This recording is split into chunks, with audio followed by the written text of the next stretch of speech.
Hi friend, मैं हूं राजेश और आप देख रहे हो मेरा यूट्यूब चैनल एंथुसियास्टिक फूड डेमर्स। आज का मेरा जो टॉपिक है वो है FFA।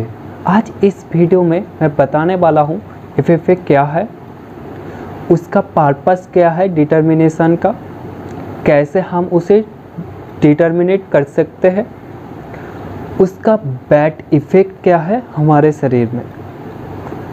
तो आप भी इन सब के बारे में नॉलेज लेने के लिए और जानने के लिए आप मेरा वीडियो को कंटिन्यू देखते रहिए। मैं थैंक यू कहना चाहता हूँ सूरज को, मेरे दोस्त जिसने मेरे को बहुत दिनों से रिक्वेस्ट कर रहा था FFA के ऊपर एक वीडियो बनाने के लिए। And Suraj, finally it's come. Okay,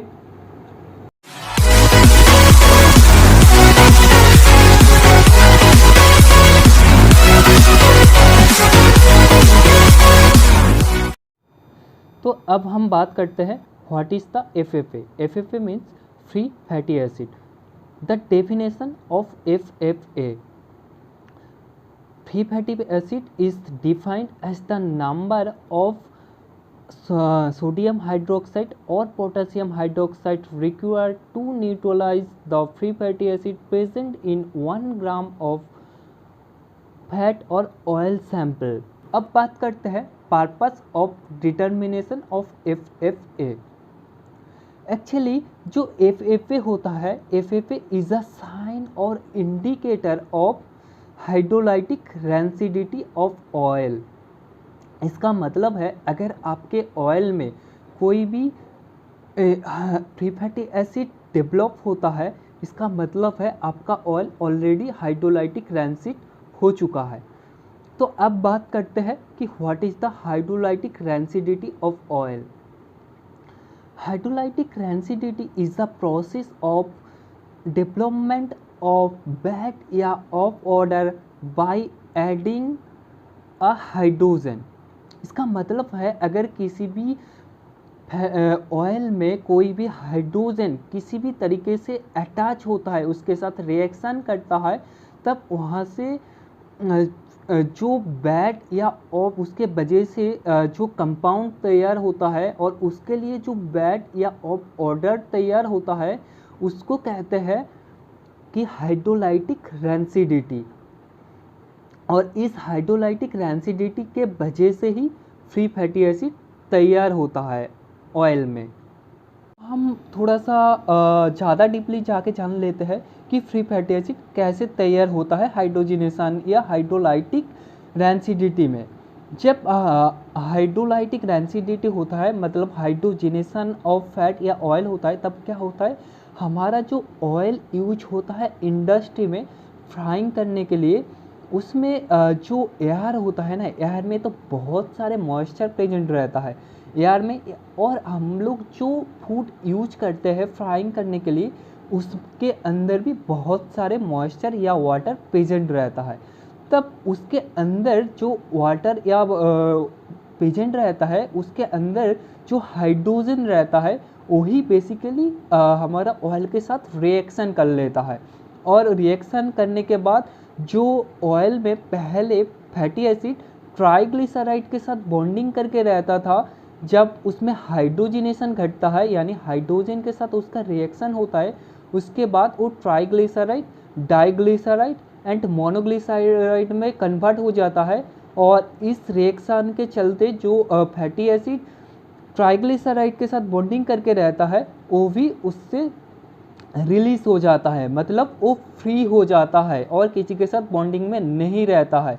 और इसके वजह से ही फ्री फैटी एसिड तैयार होता है, क्योंकि यहाँ पे फैटी एसिड ट्राइग्लिसराइड से अलग हो जाता है और वो फ्री हो जाता है, तो इसलिए ही उसे फ्री फैटी एसिड कहा जाता है। Testing procedure of FFA। इसके लिए आपको सबसे पहले 250 ml का एक कॉनिकल फ्लास्क लेना है, उसमें 20 ग्राम सैंपल लेना है ऑयल का। उसके बाद आपको और एक 100 ml का कॉनिकल फ्लास्क लेना है और उसमें 50 ml इथेनॉल लेके उसको न्यूट्रलाइज करना है Na2SO3 से टाइट्रेशन करके। फिर वो जब वो न्यूट्रलाइज हो जाता है, तो उस न्यूट्रलाइज इथेनॉल को उस 20 ग्राम ऑयल सैंपल में आपको ऐड करना है। उसके बाद उसको कुछ टाइम के लिए हीट करना है। जब वो हीट हो जाएगा और अच्छे से मिक्सिंग हो जाएगा, तब उसे लेके आपको Na2SO3 के साथ टाइट्रेशन करना है और फेनोल्फथालीन इंडिकेटर देना है। और जिस पॉइंट में आपका पूरा सैंपल टाइट्रेशन का दौरान पिंक कलर हो जाएगा, तब आपको उस टाइट्रेशन को रोक देना है और आपको उस टाइट्रेशन वैल्यू को नोट डाउन कर लेना है। और यहाँ पे टाइट्रेशन करने के लिए आपको 0.05 नॉर्मल का Na2SO3 का ज़रूरत पड़ता है। ठीक है, 0.05 नॉर्मल का Na2SO3। अब बताते हैं कैलकुलेशन। तो कैलकुलेशन जो है फ्री फैटी एसिड का, वो है 28.2 into normality of Na2SO3 into titration value divided by sample weight. अब यहाँ पे बता दें कि जो हम लोग पहले 28.2 जो लिया है वो किस लिए लिया है।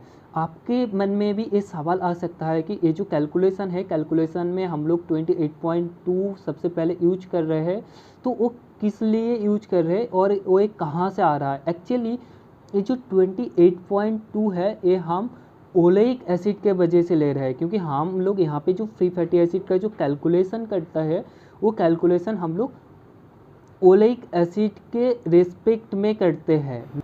अब हम बात करेंगे क्रिटिकल लिमिट ऑफ FFA के बारे में।